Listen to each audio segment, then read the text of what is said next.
Good morning. What I thought I'd do real quick is a quick video on how I set up my IFR craft readback. You know, everyone does things differently, but after a lot of trial and error and pain, this is what I found to be best. Okay, here's my ForeFlight. As you can see, I'm planning a trip coming this Thursday, departing at 10:45 in the morning. I'm going from KCXY, my home airport, over to Allegheny.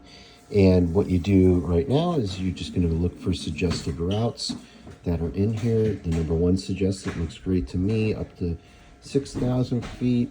I'm going to keep it at 8,000 feet just because I already looked at the tailwinds and cheated, and that's the best one. You can see it auto-populated in there. I'm going to send this over to flights, and you just do that by going boom. Flights, you select that. I'm not going to do it because I already did it. Make sure you pack your flight. Pack, that can work in the background. And now you have it. And what you would do in real life is once you have it and you have it around flights, you're going to go ahead and click here. And then you're going to send it back over to Maps to make sure that it's all in sync, and it is in sync. And then after that, you're going to come over here to flights, and you're going to hit proceed to file. Everything will be auto-populated. I just double-check to make sure the tail number, the number of people I have on board, and everything is correct. And then I hit file. I'm not going to do that today. So now we're over my simulator. I run X-Plane, and I have it connected to Say Intentions AI. And so I can do pretty realistic comms calls, and we'll see how this turns out. So what I did is I went in here automatically in SimBrief. Really great program. Pretty simple. Put in my departure KCXY, arrive KAGC. My alternate was already auto-populated, which makes sense, which is Johnstown, because they have both an ILS, a VOR, and an RNAV. So I'm zombie-proof. SR-22 is what I'm flying in the X-plane. And then route, the one that selected, it automatically selected for me, was this one. But I like this one better, which is what ForeFlight gave me. And so I'm going to go ahead, and after I have that there, I'm going to go ahead and hit Save Flight once I make sure that the departure time is correct. And then I'll go over to X-Plane. All right, and this is how I have my iPad set up. What I did is I took the craft one that you get on your scratch pad, and I just added some things to it. Upper left-hand corner, that's my compassion number when I do my angel flights. So that way I remember it, it's right there in front of me, instead of my normal tail number, which I have, of course, memorized. So I was putting cleared to route, altitude, frequency, transponder. I also add a whole bunch of stuff, as we'll see here, and I'll talk through it, and why it makes sense to me. Number one, upper right-hand corner. That way when I'm calling, I know what information I got from the ATIS or the ASOS or whatever the situation might be. I put in a blank here and then expect blank after 10 minutes, because that's usually what it is. Put in the Hobbs time, the tack time, beginning and end, just so I have it all in one sheet. I also carved out an area here that I put for the weather. And the reason why I do that is I don't like to flip back and forth and close and then open and to do it. I just like having it all in one place. And then I put a big heavy line here, and this will be my destination ATIS or ASOS or weather, whatever the situation is. So I'm going to go ahead and grab in the sim here the weather for the day. Then I'll come back over with it filled out, and then we'll use Say Intentions to do a readback and show you how I actually physically write it down, and then how we go ahead and we make the call and repeat back. Okay, I went ahead and put in all of the home ATIS information, including Tango, and putting Tango up there. What I do next is I like to cheat as much as I can, so that way I don't have to write everything down and only write the things that are going to change. So I'm going to go ahead and I'm going to look back over on my maps page, and that's what I sent over. That was what was filed. That was, and if it gets amended, it'll come in here, and then you can just do the amendment.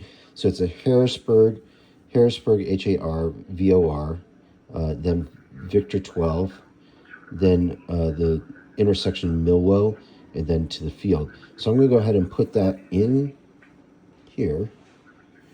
So I'll put HAR Double check. V12, Victor 12, and it's Milwo, Milwo,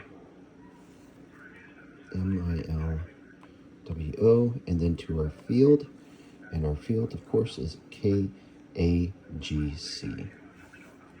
AGC, KAGC.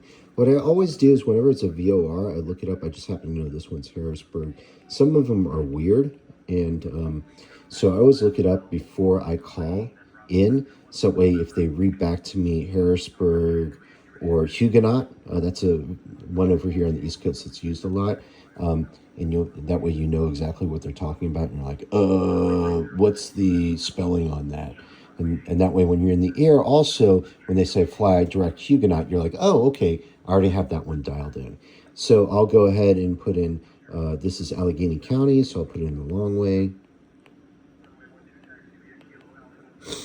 All right, and then I know here locally that they almost always make it 3,000 feet, and then whatever my final feet is, I'll go back in here and verify that it is 8,000.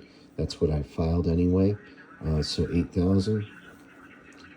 All right, and say intentions might make it different. Departure frequency, I know based upon westward going out that usually it's 124.1. That's what I anticipate, but I also know it's 126.45. So write them both down. That way I only have to cross out one and then whatever my transponder is. And that way I'm not writing things trying to catch up, and that way I'm staying like ahead of the aircraft. I'm staying ahead of the clearance. And this is the next step. Before I even call up a ground or delivery clearance to get it, I'll go ahead right here in the flight plan, and I'll go ahead and put it all in before I even call them, because a lot of busy places, they'll unless it's a full reroute, which happens all the time, and it's not, and you have to update things, they'll expect you to be ready to taxi right after you get that clearance. And so I just like to put it in there. And if it doesn't turn out to be that way, then I let them know, hey, I'm going to be a little bit here. I have to program the avionics, and they'll understand when it's a full reroute. So I'll go ahead and do that now, so you don't have to watch me do it. Okay, there's the magic. It's all programmed in. We're ready to go. And now next thing we're going to do is make our call and see what say intentions does. And we'll go from there. Foxtrot ready to taxi for the active for VFR pattern work. November 67 Foxtrot, Foxtrot taxi to runway 30 at your discretion. Capital C ground, Diamond 208 Delta Sierra.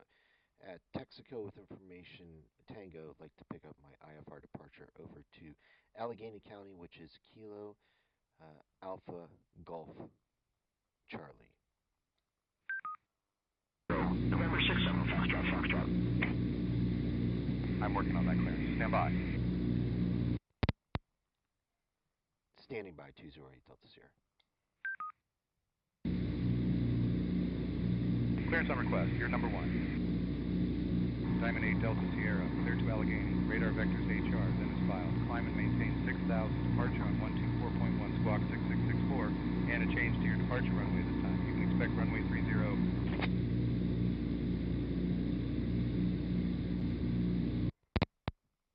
Okay, I'm clear to Allegheny County via radar vectors to Harrisburg VOR, then is filed.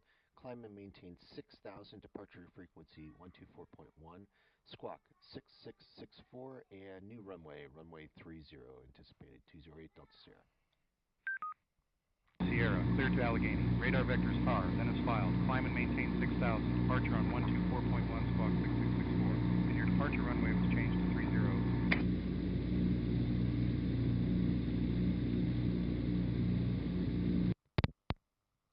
Okay, I'm cleared to Allegheny County via radar vectors to Harrisburg VOR. Then as filed, climb and maintain 6,000, departure frequency 124.1, squawk 6664, and new runway 30, anticipated 208 Delta Sierra. Is that correct? King Air 589 are ready to taxi.